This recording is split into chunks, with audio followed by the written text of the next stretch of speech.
जय हिंद दोस्तों, कैसे हैं आप। Welcome back again in new video. मैं हूं सी वी आर राणा और आज हम बात करेंगे कि इजराइल और पैलेस्टाइन की वॉर से इंडिया पर क्या इम्पैक्ट पड़ने वाला है।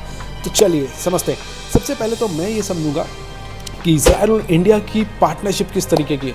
तो मैं बता दूं आपको कि इजराइल इंडिया का एशिया के अंदर में 3rd लार्जेस्ट ट्रेडिंग पार्टनर है और ग्लोबली 10th है।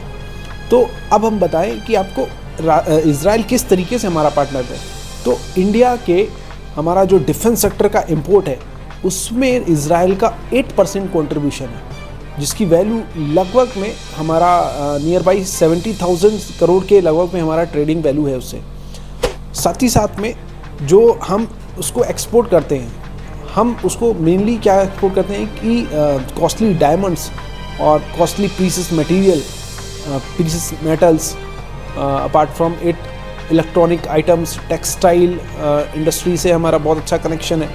इसके बाद में हमारा जो पेट्रोकेम प्रोडक्ट्स हैं वो भी हम एक्सपोर्ट करते हैं। तो कुल मिलाकर के इंडिया से जो हमारा एक्सपोर्ट होता है वो नियर बाई 3,480 प्रोडक्ट्स टाइप जो है ना वो हम लोग एक्सपोर्ट करते हैं इजराइल को। हमने फाइनेंशियल ईयर 22 में 39,680 करोड़ का हमने एक्सपोर्ट किया था इजराइल को। वहीं ये एक्सपोर्ट फाइनेंशियल ईयर 23 में बढ़ कर के 70,000 करोड़ के लगभग में हो चुका है। और अभी रिसेंट में अगर बात करें कि 2024 में इसमें सिर्फ अप्रैल और मई में हमने 4,500 करोड़ के लगभग का हमने एक्सपोर्ट किया है इजराइल के साथ। तो इन सब डेटा से आप एक अंदाज़ा लगा सकते हैं कि हमारी इजराइल के साथ में कितनी स्ट्रॉन्ग पार्टनरशिप है। अब हम समझते हैं कि अगर ये वॉर चला, अगर ये वॉर कंटिन्यू हुआ तो इसमें इंडिया पर क्या प्रभाव पड़ेगा। तो सबसे पहले ट्रेड टाइज एज स्टेक। तो ट्रेड टाइज एज स्टेक का मतलब क्या है कि भाई साहब जो एग्रीमेंट है ना हमारे डिफेंस के, उस पर बड़ा प्रभाव पड़ सकता है। इससे होगा क्या, ऐसी कॉन्सिक्वेंसेस कि हमारे जो डिफेंस बजट है उस पर बड़ा प्रभाव पड़ेगा। क्योंकि होता क्या है कि अगर हमें वहाँ से इक्विपमेंट नहीं मिलते हैं तो हमें मजबूरन रशियन इक्विपमेंट्स पे भरोसा करना पड़ेगा, जो कि बहुत महंगे होते हैं। तो इसलिए हमारा बजट थोड़ा सा जो है ना वो टाइट हो जाएगा। सेकंड हमारा इम्पैक्ट क्या है, oil prices and economic ripple. ये कैसे देखो, ऑल्दो इजराइल और पैलेस्टाइन ये लार्ज प्रोड्यूसर नहीं है ऑयल के, बट इसके बाद भी ये ऐसा प्रभाव डाल सकते हैं जिससे ऑयल प्राइसेस जो है ना बहुत ही ज़्यादा स्ट्राइक कर सकता है।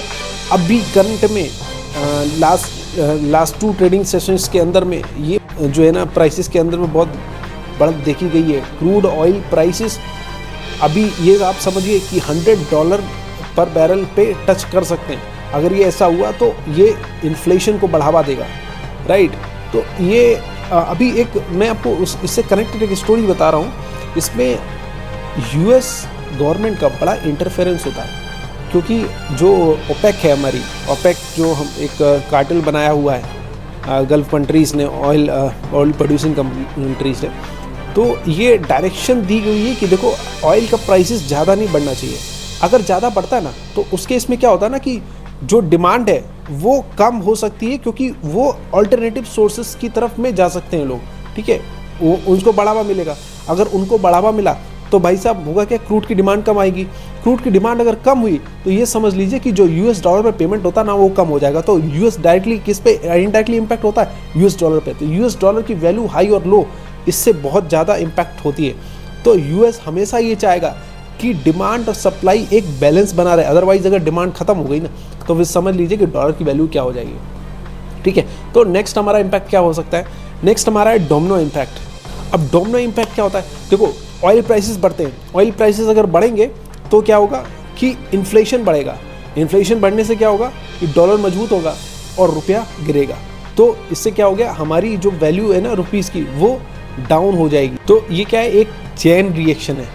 जैसे ऑयल प्राइसेस ऊपर बढ़ा, इन्फ्लेशन बढ़ गया, रुपया डाउन हो चुका। नाउ इस केस में एक इंटरेस्टिंग फैक्ट चलता है। क्या होता है कि जब ये प्राइसेस बढ़ते हैं तो उस केस में क्या होता है ना कि लोग को एक बेटर ऑप्शन है कि वो ना स्टॉक मार्केट की जगह इन्वेस्ट करने की जगह वो क्या करें, गोल्ड पर डाइवर्ट हो। गोल्ड पर जैसे ही डाइवर्ट होते हैं ना तो उस केस में क्या होता है ना, धीरे धीरे डिमांड सप्लाई का एक कॉन्सेप्ट चलता है जब, तो उसमें क्या होता है ना कि धीरे धीरे ना गोल्ड के प्राइसेस बढ़ने चालू हो जाते हैं। और अभी आप ये देखना ज़रूर कि जब जब ये हमारा क्रूड ऑयल बढ़ता है ना, तो उस केस में हमारी जो गोल्ड का डिमांड है वो इंक्रीज़ होने लगता है और प्राइसेस बढ़ने लगते हैं और स्टॉक्स प्राइसेस गिरने लगते हैं। तो ये आप ध्यान जरूर दीजिएगा कि ये गोल्ड का ऑप्शन जो होता है ना स्टॉक मार्केट से थोड़ा सा अच्छा होता है इस केस में।